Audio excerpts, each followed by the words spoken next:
Okay, so in this video, we're getting into the people section of your Kickstarter campaign, right? So when it comes to this, I kind of want to just really quickly go over this. You might already have a sense of like how this works. If you do, awesome. I'm not making this video for you. This is really an introductory video for someone who's not very familiar with the Kickstarter dashboard. This is part of my series going through every single component of the dashboard. And one of the things I just want to really quickly mention is that on this channel, my goal is to bring you education and information. And let's be honest, you might already know some of the stuff that I'm teaching. You might already be aware of something that I'm putting out a video. It's okay. A lot of the times we'll have people comment being like, why did you make this video? Like, this is so basic. Not everyone thinks the same way you do. And, not everyone has the same level of awareness that you do when it comes to online business and when it comes to e-commerce. And some people have very low technology level, right, when it comes to Kickstarter. So I'm making these videos for people who do find it to be beneficial. And if you don't find a video to be helpful, or if you don't think it's related to you, that's fine, man. You don't have to watch every single video that I put out. I'm really trying to help an entire audience of people here.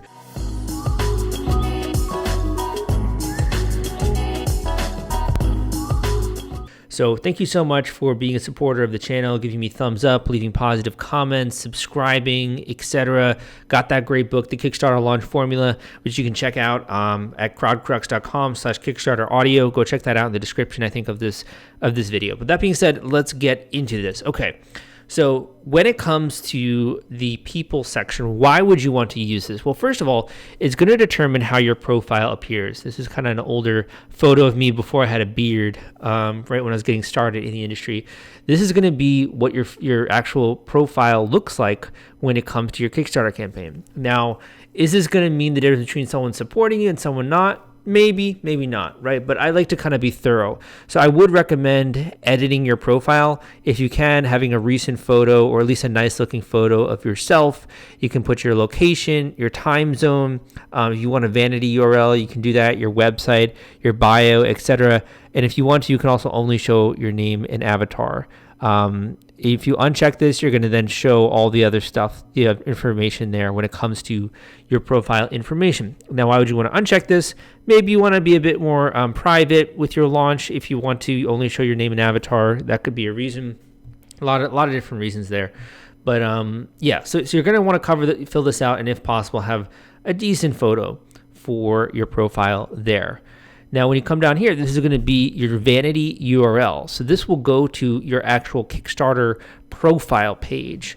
So for example, if you're trying to do more than one Kickstarter campaign, let's say you're trying to build a career on Kickstarter. If you listen to my podcast, which I produce a version of it on YouTube, I also do one that's available on iTunes and Spotify, that you can go to crowdcrux.com/iTunes, crowdcrux.com/iTunes, and go and listen to it there in your car on the way to work using the podcast app on your phone, right? Or on Spotify.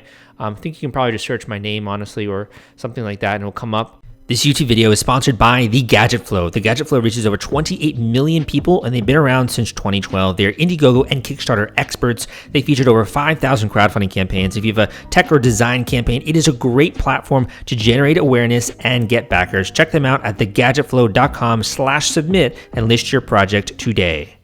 Yeah, so the vanity URL can be very helpful for you if you're thinking of launching multiple Kickstarter campaigns, and you want to basically build up a bit of a reputation on Kickstarter. So we've gone, and you can see examples in the Crowdfunding Demystified podcast of people who have done 10, 20 episodes, 10 to 20 campaigns on Kickstarter, right? And they're launching them one after another, or multiple in the year, or thereafter, year after year, right? So there's no reason why you can't do the same thing. And if you want to have a bit of a reputation, a bit of credibility, by having this vanity URL, you can easily link to that on your website. You can put that out there you want on social media. People can check out some of the other projects that you've done. The final one here is the collaborators, and this is optional, right? When you begin to work with other people, let's just say that you're working with a fulfillment company, right? Or you're working with a survey tool like CrowdOx, which is one of my favorite tools, CrowdOx.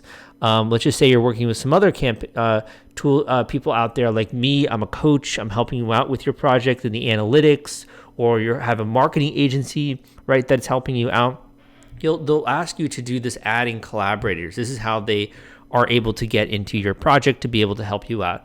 So these new collaborators, you just have their email, the collaborator title, and then the different permissions. So some of the permissions here might be editing your project, where people can edit your story, rewards, spotlight page. The spotlight page is what you see after the Kickstarter campaign is finished. Updating project FAQs, right? Frequently asked questions there. So this might be good if someone is helping you just on creating the Kickstarter page and you're like, I don't want to give them access to everything, but this will help them do their job, right? The other would be managing the community. This is like drafting updates, publishing updates on Kickstarter, comments, all that kind of stuff, right? This would be useful for someone if, let's just say you have like an assistant who isn't going to be doing anything with the page, but you want them to be able to communicate with the community and do stuff there. You could obviously have managed community. And then you also have the fulfillment. So the fulfillment is when someone's helping you either on the fulfillment side or upselling after the campaign or helping you with Facebook ads after the project, creating audiences to these people, etc. So this would be very useful, I think, if you need some help on the fulfillment side and you want people to help you out and that kind of stuff when it comes to delivering and shipping the logistics of your awards. Coordinating fulfillment would be a great thing to check off. Usually if you're working with a marketing agency or a coach like myself, you just kind of have, normal full access there. But if it's like an individual who's just part of your team for the specific project and you don't fully trust them, then you might want to just like limit some of their permissions. Like maybe they can only manage community and they don't need some of these other actions. And you click send invitation. And once they see that in their email, they would then get that invitation. They can become a collaborator on your particular Kickstarter project. Hope that's helpful for you. Give me a thumbs up, man, if you enjoyed this video. Leave a comment below if I wasn't clear enough on this tutorial style video, and I hope that you launch with your campaign with a lot more confidence and assurance after having watched some of the videos on my channel. My name is Sal. See you next time.